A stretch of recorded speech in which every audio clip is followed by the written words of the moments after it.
Okay, we are ready to begin. We find ourselves in Masechet Shabbos in the 7th chapter, about to learn the most famous, potentially the most important Mishnah in all of Masechet Shabbos. This Mishnah is the source of the 39 malachos. The Mishnah says the following: Avos malachos arbayim chasar achos. That there are 40 malachos one cannot do on Shabbos minus one. Namely, there are 39. We'll have to get to why it is that the Mishnah would write it in that kind of way. Why would Rabbi HaKodesh write it in that kind of way? Keep in mind, whenever we ask questions like this, you could always give the answer that the Tiferes Yisrael gives, that we've said many times, that why is it that Rabbi HaKodesh wrote the Mishnah? So the very last, why did he write down the Mishnah? So the very last Mishnah in Maseches Brachos tells us that there are times where we could go against what it says in the Torah, based on a pasuk where the pasuk says "Is la'asos laHashem," that if it's a way to save Torah, then that would be reason to potentially even violate something in the Torah. What was the Mishnah referring to? It's referring to what Rabbi HaKodesh had to do, where there are two aspects of the Torah. There is the written Torah, what we have in our Torah scroll that is contained inside of our Aron Kodesh, that was written by Moshe word for word from God, that God says to Moshe, write this word, write that word, write this word, write that word, put a hey here, put a vav there, put a yud there. It was word for word, letter for letter, exactly the way that God had told Moshe to write it. That's our written Torah, and contained inside of our written Torah are the 613 mitzvot. But with a written Torah just in and of itself, I wouldn't really know what to do with that. I wouldn't know how to read it. I wouldn't know what the words mean. I wouldn't know what is contained more deeply within the Torah without our oral tradition. That oral tradition was supposed to remain oral. That was the way it was intended. That's the way it was given to us at Har Sinai. When Moshe came to us with the 613 mitzvos through God, he gave it to us with its oral tradition attached to how to do those 613 mitzvos. When during the Second Temple period, where it was becoming more abundantly clear that the Jewish people were likely going to lose this oral tradition because we were being scattered and we were being destroyed and we were being persecuted. So Rabbi HaKodesh took it upon himself, Eis la'asos laHashem, he took it upon himself to write down the oral tradition. But while he felt as though it was necessary to write the oral tradition and put it on paper, he also felt it necessary to keep the oral tradition alive, in the sense that it still had its synatic experience to it, that it had the same experience of a transmission, where one cannot just simply read the Mishnah the same way you cannot simply just read the Torah without some sort of a tradition to it, to understand it properly. I'll give you an example of something that's in the written Torah. It comes from the first pasuk in the Torah. The very first pasuk in the Torah, it says, "Bereshis bara Elokim es hashamayim v'ha'aretz." And if I was reading a Hebrew book, the way I would translate that would be that Bereshis created God, the heavens and the earth. Bereshis bara Elokim es hashamayim v'ha'aretz. That this thing called Bereshis created God. It created heaven and earth. Now, obviously, that is that's heresy. That's avodah zarah. That's meaningless. That's nonsense. That there's something that created God doesn't make any sense. Even just to understand the very first pasuk of the Torah, you need to have an oral tradition. That it means Bereshis bara Elokim, that God created in the beginning Shamayim and Aretz. And then the same is true with regard to understanding the Mishnah. That he wrote it in such a way that has these things that are so blatantly obvious that they're very strange, in order so that it could be a hint to something that's deeper. So we're going to see why it is that he wrote it in this way, but as an introduction, we have to understand that he's writing it in this way over here of Avos Malachos Arbayim Chaser Achos, that it's 40 minus 1 instead of just writing 39 to teach us something within that.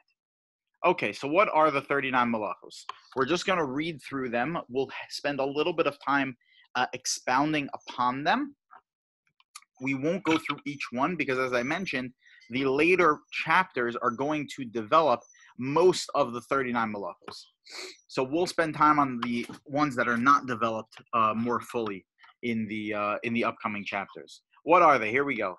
Hazorea v'hachoresh v'hakotzer v'hama'amer. So we have planting and plowing, harvesting, binding. So after the vegetation grows, so then it is harvested, and then it has to be bundled up while it's in the field. Hadash, it's brought to the threshing floor, and it is trampled upon in order to remove the seed from the chaff. V'hazora, v'haborer. Then after that, it goes through a process of separation. That process of separation is first winnowing, and then a physical separation without another medium, where winnowing is where you take it, you throw it up in the air, and the wind blows the shaft away and the heavy seeds fall. Borer is then when there's a lot of very good stuff. Now you want to separate the bad out from the good. So you take away the whatever chaff is remaining. Then you hatochen v'amraked, you grind it up, and then you have to sift it. V'halash, you knead it. V'haofa, and you bake it. Okay, so I don't know if you followed the pattern here, but we kind of just described the process of baking bread. That's going to be important later. Why the Mishnah chose this structure of baking to teach these first 11 malachos. Okay, moving on. Malacha number 12. Hagozes es hatzemer, shearing wool. Hamalabno, bleaching the wool. Cleaning the wool. Hamanatzvo, combing it out. V'hatzovo, v'hatovo, you dye it, and then you twine it, you spin it. V'hamesech, after you spin it, you then weave it. Va'ose shnei bate nirin, you place the thread through 2 eye holes in the weaving process.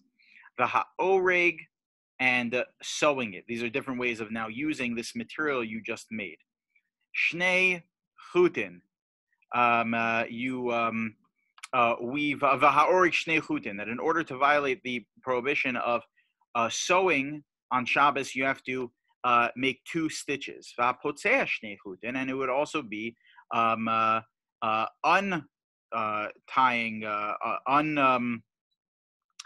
de-threading 2 knots would be a prohibition. Hakosher v'hamatir, tying and untying. V'hatofer shtei tefiros, sewing 2 stitches. Again, these are different types of sews, obviously very different than ha'oreg. Hakorea al manas litfor, tearing in order to sew. Al manas litfor shtei tefiros. Fine. Hatzad tzvi, trapping an animal, trapping a deer. Hashochto, shechting it, slaughtering it. Hamafshito, hamolcho, skinning it, then salting it. V'hama'abed es oro, then tanning out its leather. V'hamochko, v'hamachatcho. Mochko is scraping it. Once it's leather, then you want to smooth it out. V'hamachatcho, you cut it in a specific type of way. So you cut it to a measure. That's very important. V'hamachatcho is the basis for why one would not be allowed to tear paper towels on Shabbos. It's not korea. Korea is tearing, but only if you're tearing in order to sew. When someone rips paper towels, they're not tearing in order to sew the paper towel back onto the roll.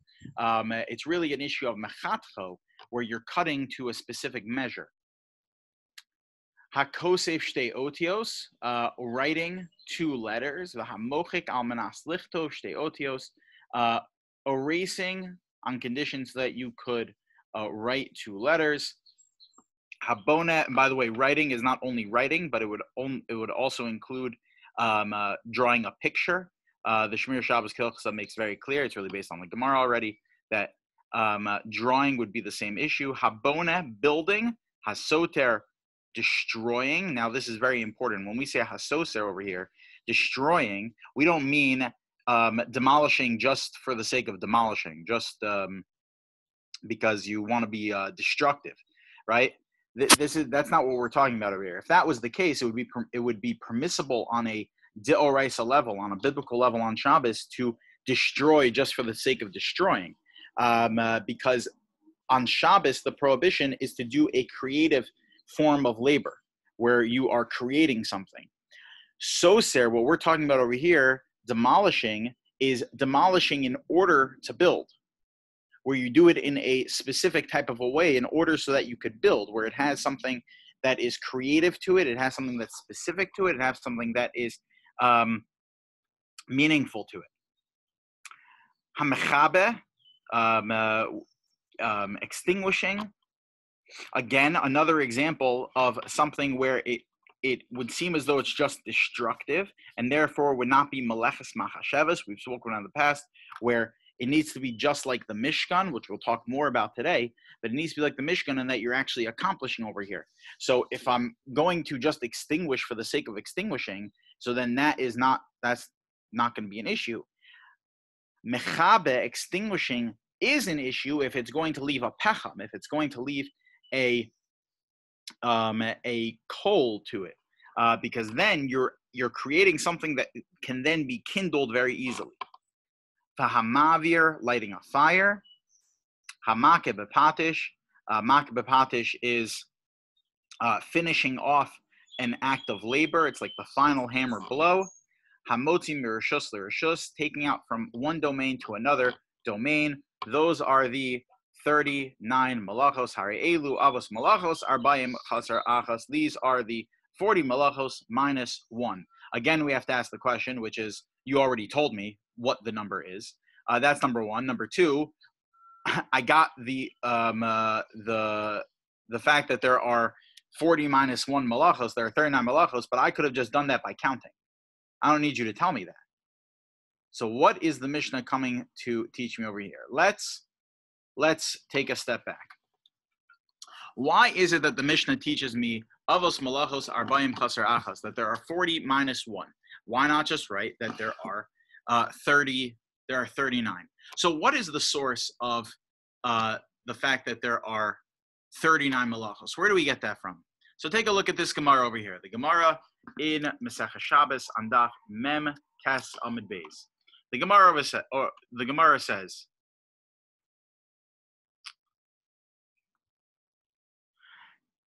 Tnan avos malachos arbayim chasar achas. There are 40 malachos minus 1. There are 39 malachos. Keneged me. Where did we get this? Where did we get this number 39?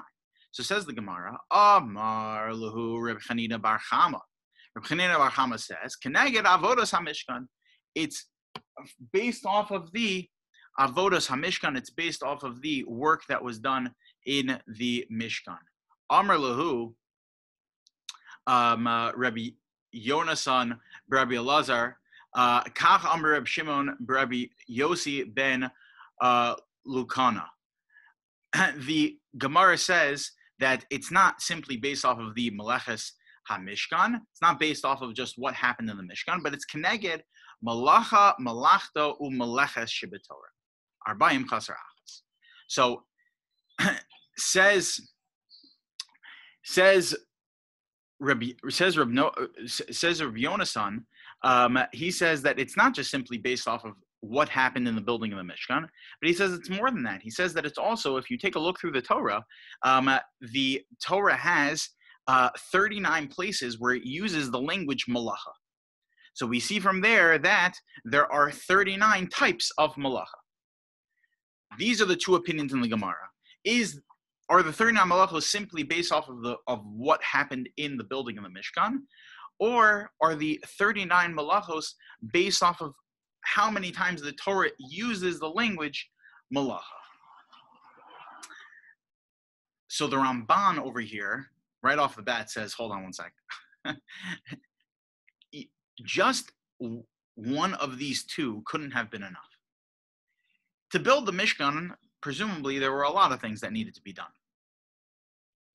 One could have suggested that you account for every single small activity that took place. And not only just every single small activity, but there were a number of different activities within each activity that needed to be done in order to build the Mishkan. In fact, when you look through the Torah, all of the descriptive language that goes into how the Mishkan was built and all of the vessels and the like takes up a huge amount of real estate in the Torah. So if that's the case, how are we supposed to pare down to know exactly which malachos are prohibited on Shabbos based off of the building of the Mishkan? So says the Ramban, because we know that in the Torah, it uses the language malacha 39 times. And that's a hint in the Torah that there are 39 types of malacha. Now, if we would have only based it on that, we wouldn't have known what type of malacha is prohibited. That's where the Mishkan comes in. So says the Rambam, this is not a machlokas over here. This is not a machlokas in the Amoraim, how we get to 39 malachos and what those 39 malachos are. Here, the Gemara is coming to teach me that we need both. We need the fact that the Torah uses the language malacha 39 times, and we need to know that the malachos that were done in the Mishkan is what makes up those 39 malachos. Okay. By the way, I keep saying what was done in the building of the Mishkan. The Rishonim happen to have a machlokas about this, that it's not just so simple to say that it was based off of the building of the Mishkan. This is what Rashi's approach is. This is what Rabbeinu Tam's approach is. This is the approach of the Ramban, that it was based off of the building of the Mishkan. But the Eglei Tal points out, and I think even Rashi on Daf Tzadi Beis quotes from the same Gaon, that the Eglei Tal points out famously that Rav Hai Gaon actually says that it's based off of the daily activity in the Mishkan, that it was based off of the karbanos, that to bring the karbanos, all of these 39 activities needed to be done. So it's not based off of the building, but rather it's based off of the daily activity that took place in the Mishkan according to Rav Hai Gaon. But anyway, we'll assume for now that it's based off of the building itself. Yeah, Charlie. That's what this Gemara says. There's avodas HaMishkan, the work of the Mishkan, not that necessarily. Well, what does avodas mean? Doesn't say binyan HaMishkan. Well, what does avodos mean? Well, the services that were done in it, the sacrifices. Those were the. I mean, I don't know if we have enough. I don't know if we have enough just from reading the Gemara. Avodos HaMishkan means the work of the Mishkan. I don't know if that means work to build the Mishkan or work that was done as part of the daily service of the Mishkan. Right? It's not clear just from reading the Gemara. That's where the Rishonim come in. We're gonna see a Gemara that makes it like very, very clear that Rashi is right. We're gonna see a Gemara very, very soon, a proof for Rashi that we know that it's based off of the building of the Mishkan, not the daily activity of the Mishkan. But anyway, this is the source. The source is that there are 39 based off the fact that the language of malacha was used 39 times. And it's also based off of the building of the Mishkan itself. Okay. The Gemara continues that there are two places in the Torah where it seems as though we're not sure whether or not the word malacha was counted. What does it say? It says in the Gemara right here. It says, by Rabbi Yosef. Rabbi Yosef asks a question. V'yavo habayta la'asos malachto. The Torah tells us in Parshas Vayeshev that Yosef comes home to do work in the house of Potiphar, and that's where he encounters Ashes Potiphar, who tries to seduce him. And the Torah uses the language of malachto, that he comes to do his work. Minyanahu olo. Minyanahu orlo. Was this included in the count of the 39? Amar le Abai, or Abai says, V'lisni Sefer Torah v'limni. What do you mean? Why are you asking us? Just take out a Sefer Torah and count how many times the word malacha was used.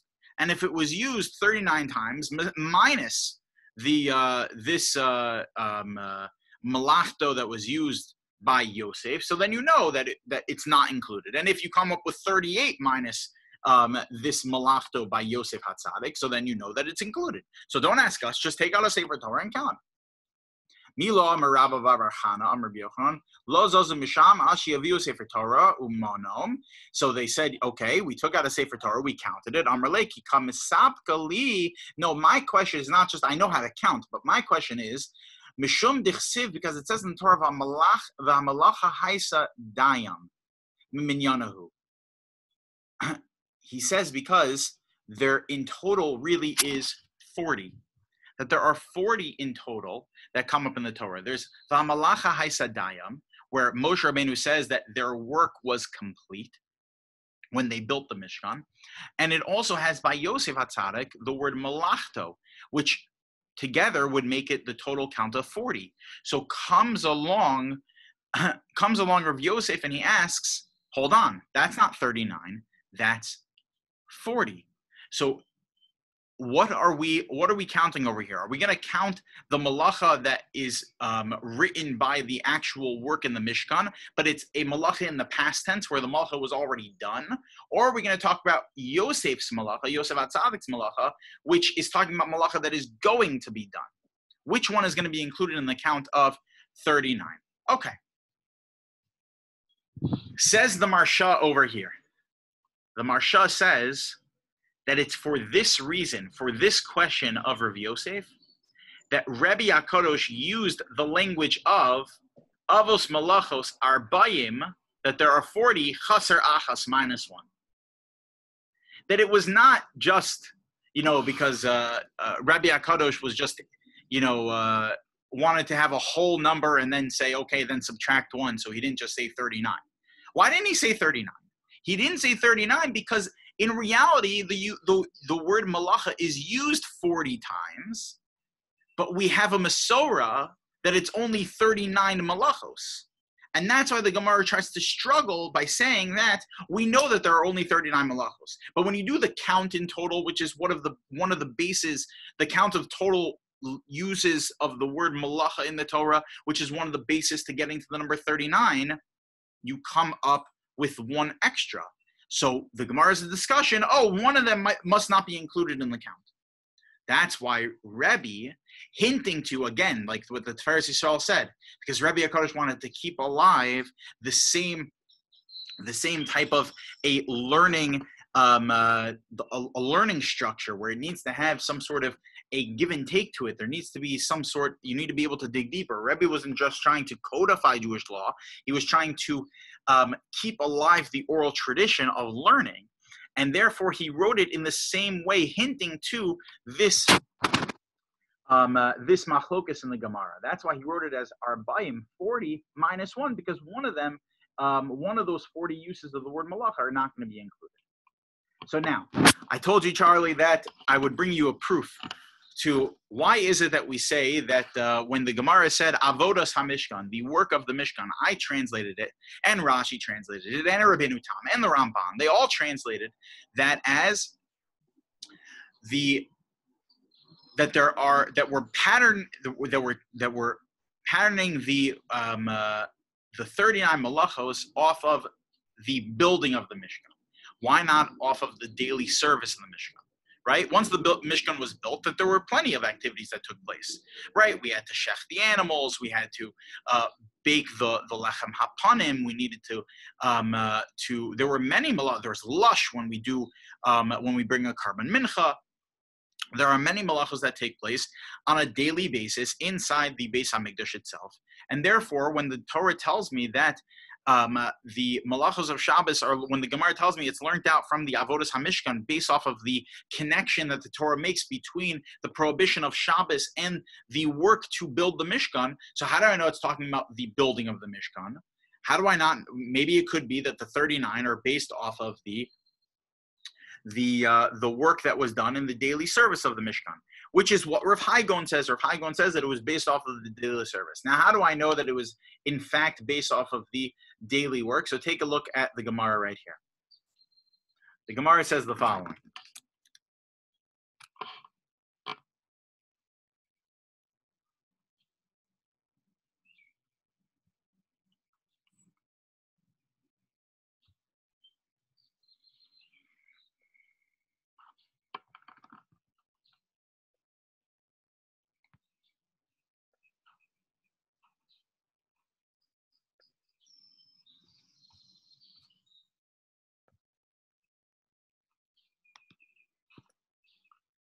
The Gemara says,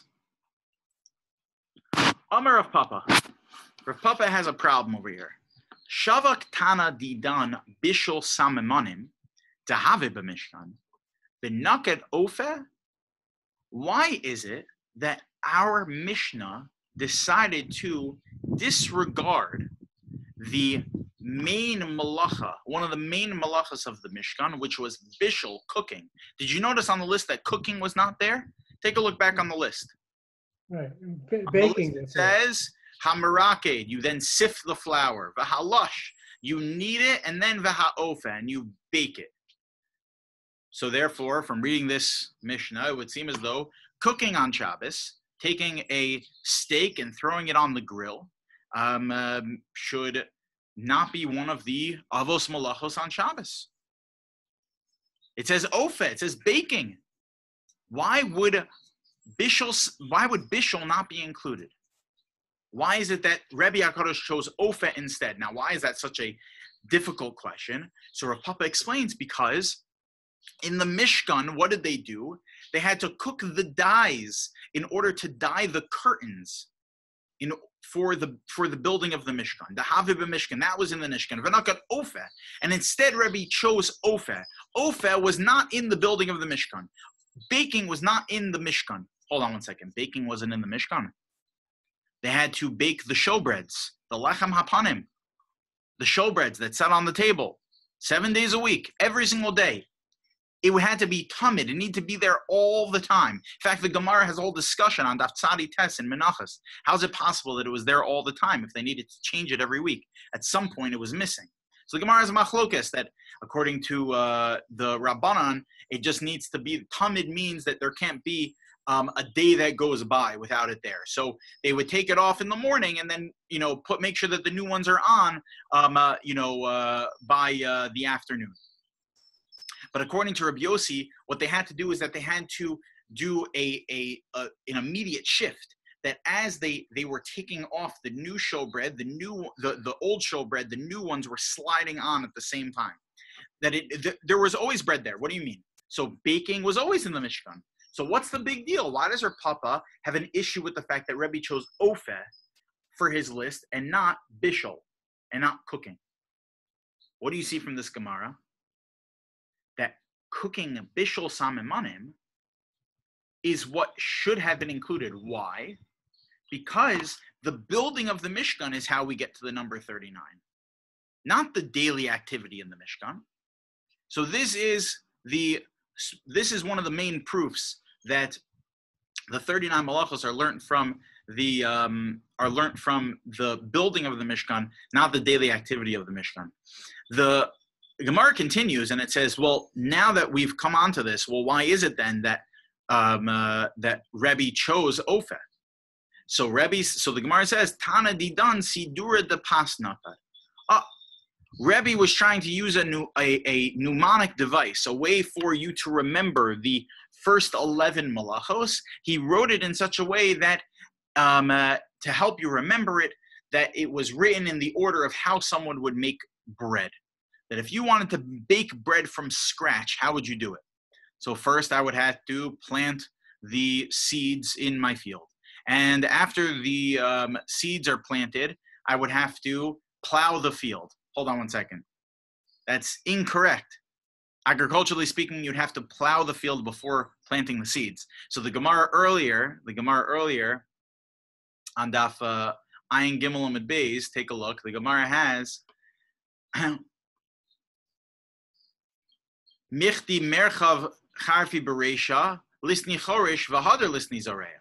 That why is it that we first put Zoreya in the Mishnah? And it should have first put Chorish as the first. First, you have to plow the field, and then you plant it. You don't plant the seeds and then plow it.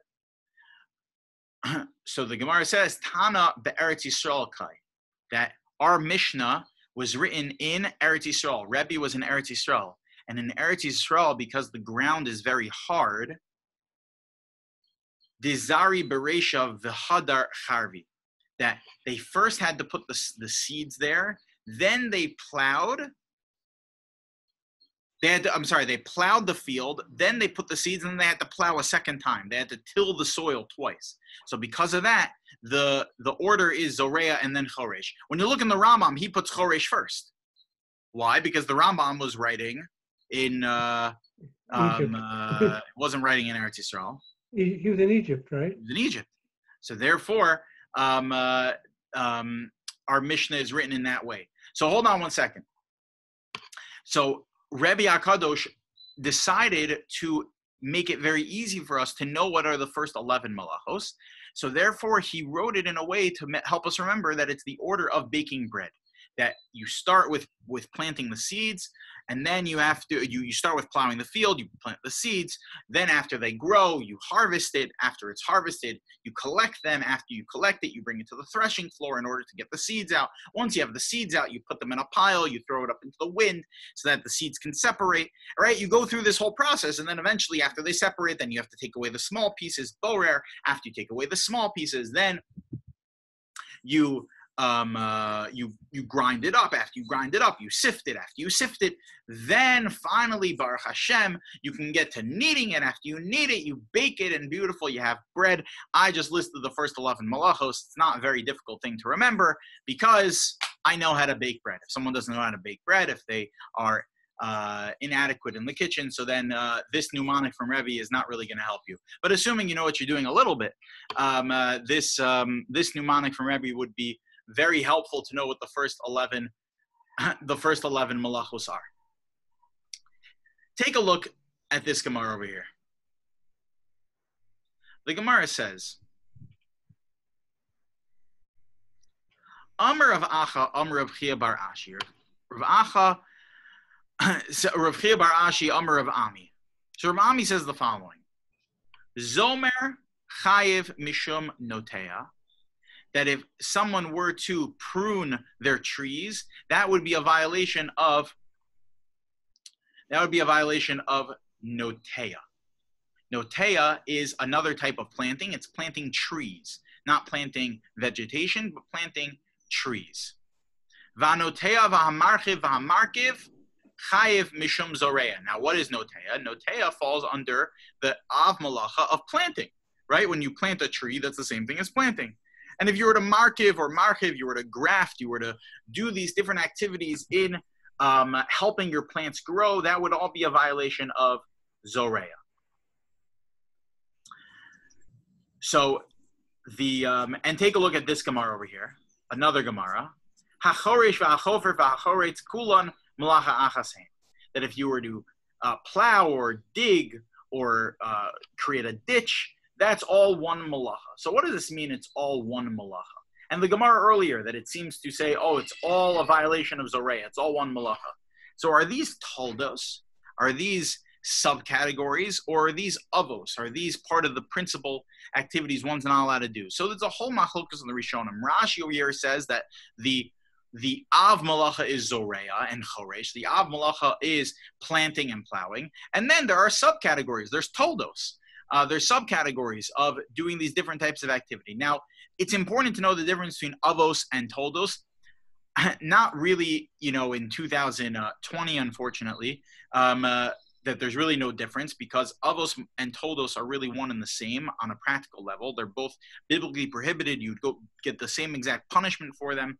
However, Mirza Hashem, when the Beis Hamikdash comes back, it's going to be very important to know the difference between an av and a tolda. Why? Because remember, we spoke about last time that if you do one malacha on Shabbos, not knowingly, so you have to bring one carbon. So let's say I do one malacha, but I do subsets of that malacha.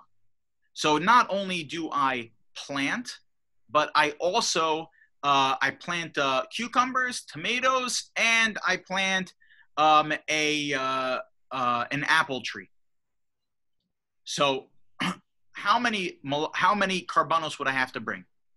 So if you say that planting a apple tree is a tolda, so then I'd have to bring just one carbon, because the Gemara says that all toldas will be included in the av. And Rashi tells us it actually gets subsumed under the Av. It gets subsumed under the principal malacha that's not allowed to be done. So it's very important to know what's the difference between an Av and a Tolda.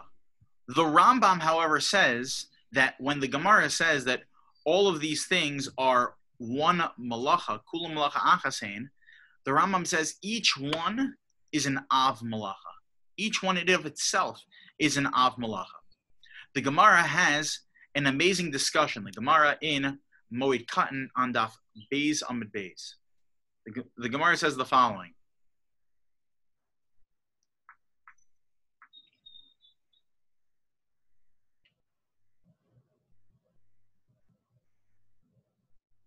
Hamashke mayim lezrayim b'Shabbos. That if someone waters their plants on Shabbos, mishum mai. What is the prohibition? So, this a modern question. Someone waters their plants on Shabbos. What is the prohibition? So says the Gemara. Masrim be Rabba mishum choresh. Rabba says that the prohibition would be choresh, would be plowing.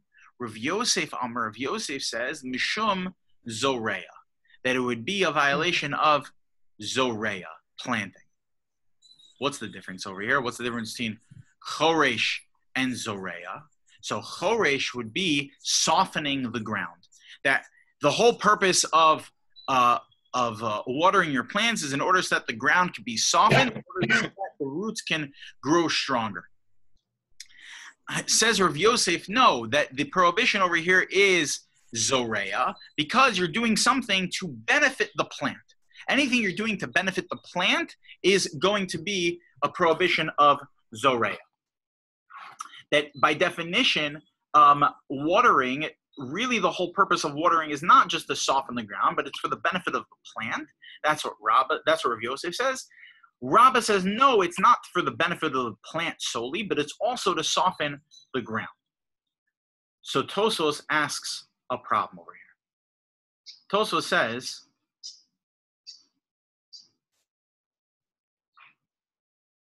why don't we say that you just violate both?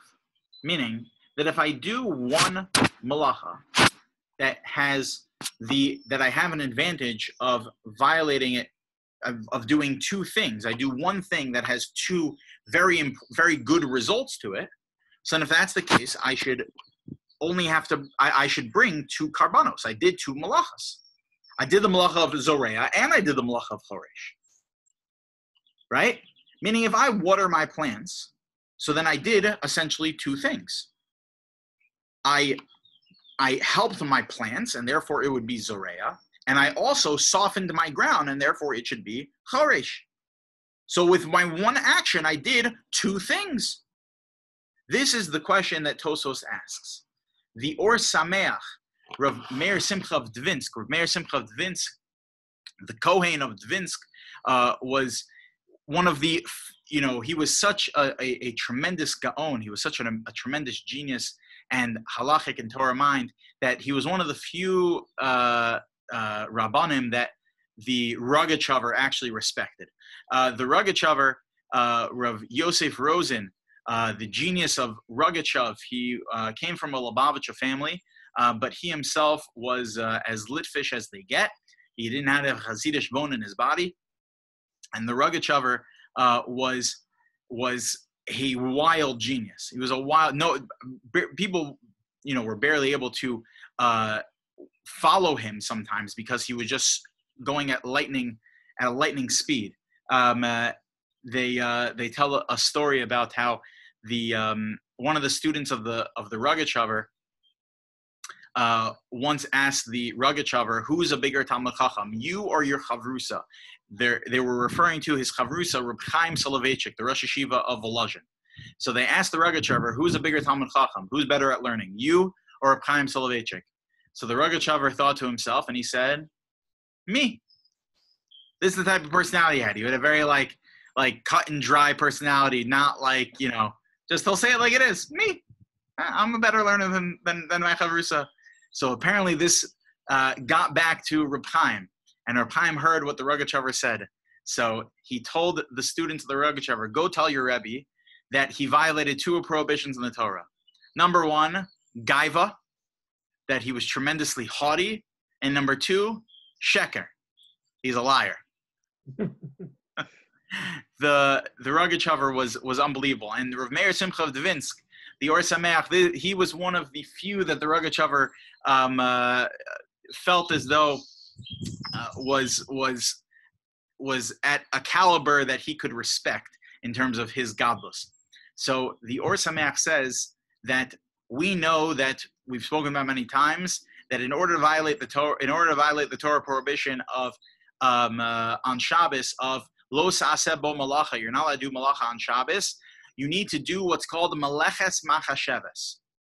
You need to have thought out type of a labor, a creative thought out labor, as Rashi says based off of Onkelos over there on the pasuk of Malaches Machashavas. That in order to violate a prohibition on Shabbos, just like in the Mishkan, and it was something that was thought out what you were doing, and it was something that was creative on Shabbos.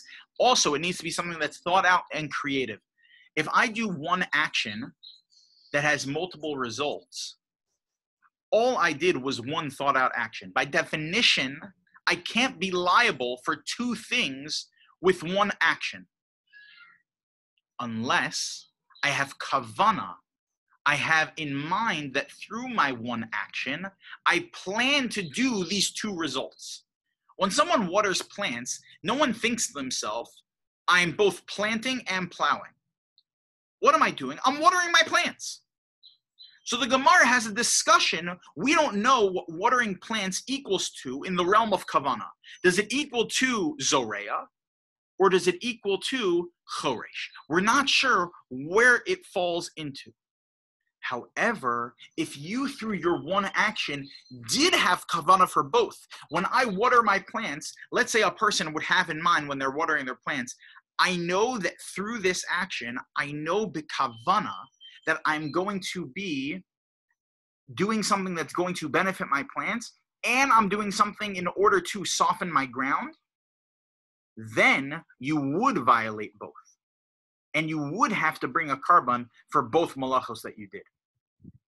Where does the Or Sameach get this from? He gets it from a Gemara in Shabbos over here. Take a look at this Gemara in Shabbos. We spoke about before that there are different types of planting. There is planting seeds in the ground in order to grow vegetables. There's planting trees. And through even something like pruning a tree, one could potentially violate a Torah prohibition of planting. Because why? You're doing something to improve improve the tree. So says the Gemara. The Gemara wonders.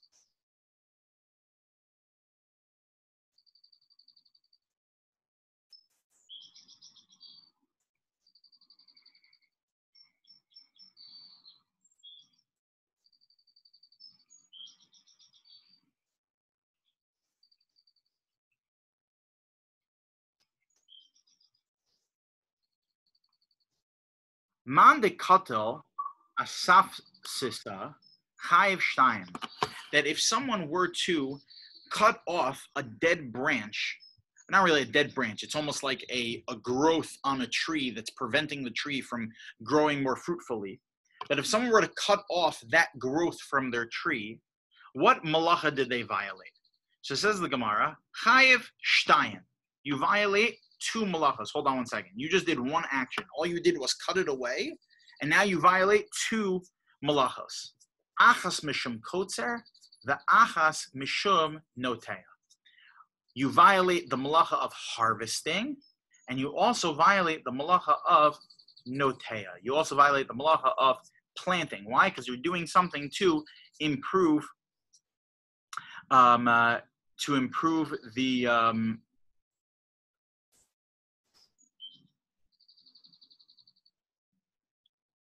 hold on one second.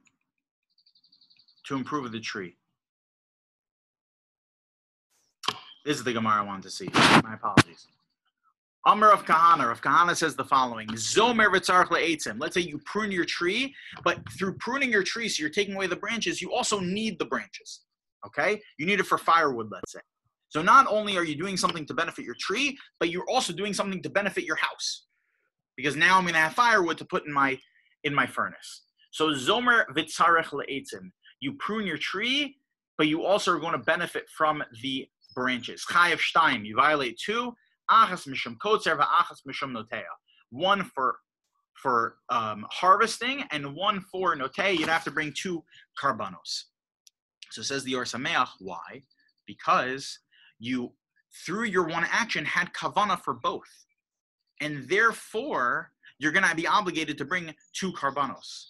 As opposed to the Gemara we saw in Moed Katan, where my only kavana is to plant my garden. I don't have specific kavana to do either zoreya or choresh. The only thing I have in mind is to plant my garden. So to water my garden. So if that's the case, the Gemara can have a discussion. Well, what is the main kavana of watering? Is it in order to improve your plants, or is it in order to soften your field? Now, you might to soften your ground. You might tell me, well, it's really both. But at the end of the day, since my kavana is only for one thing, it's for watering. So the Gemara has to figure out which one it is. Why is it so important, by the way, to figure out which one it is? Because if someone sees me do it, and they get it, they have to give me hasra, they have to give me a warning, so they have to know what they're warning me for, right? Meaning, if the prohibition of watering is choresh, and they tell me, hey, you can't water your field on Shabbos because you'll violate planting, you're going to violate zoreya, so then that hasra wouldn't be good, and therefore Beis Din would not be able to give me capital punishment, right? It's important to know what you're doing on Shabbos. So, however, says the Or Sameach, based off of this Gemara, if someone knows exactly what they're doing, they know through my watering that I have complete kavana to benefit both my plant and to soften my ground. I have kavana that I'm doing both. So then that's also going to be the same thing as zomer v'tzarech le'etzim, that through my cutting off the branches, I need it both for my firewood and to benefit the tree. If, by the way, I only did it in order for my firewood, so what would be the halacha? Let's say I did not plan on improving my tree. I cut off the branches and just for my firewood. So then I'd only bring 1 carbon. Or if I cut off the branches with no intention to use it for firewood, just to benefit my tree, I'd only bring 1. It's because I have kavana for both that I have an obligation now to bring 2 karbanos, even though I only did 1 action. Okay. I have a question. Then before the Beit Din, they would have to find out what the intention was of the person who's being accused. That's correct. And then if the person wants to avoid being... How are they going to know that? They're going to know that based off of what the witness says, because the witness says that the witness has to warn the person, and the one who's doing the prohibition needs to say, I understand what you're saying, and I'm going to do it anyway. So the witnesses come to Beis Din and say, listen, this guy, this yutz over here, he decided to plant in his garden, and we told him that you are going to violate the prohibition of watering your plants. You're going to violate the prohibition of planting. And he says, I know. But not only that, but I'm also going to violate the prohibition of plowing. Well, I mean, that's not too smart, but... Right? Meaning he knows exactly what he's doing. That's unfortunately a type of situation we're talking about. In general, always on Shabbos, if the person's going to be put to death, that's the type of situation we're talking about. The guy is, the person is rebelling. He knows exactly what he's doing, and he's rebelling. That's the situation we're talking about. Which is why the Gemara in Mako says that a Beis Din who kills once every 70 years, more than once every 70 years, is called a murderous Beis Din. Because we have so many rules in effect that to actually get to a point where the Beis Din would go through with capital punishment is a very difficult. That is something we try and stay away from completely. We would shut down a Beis Din basically if they put someone to death twice over the course of 70 years.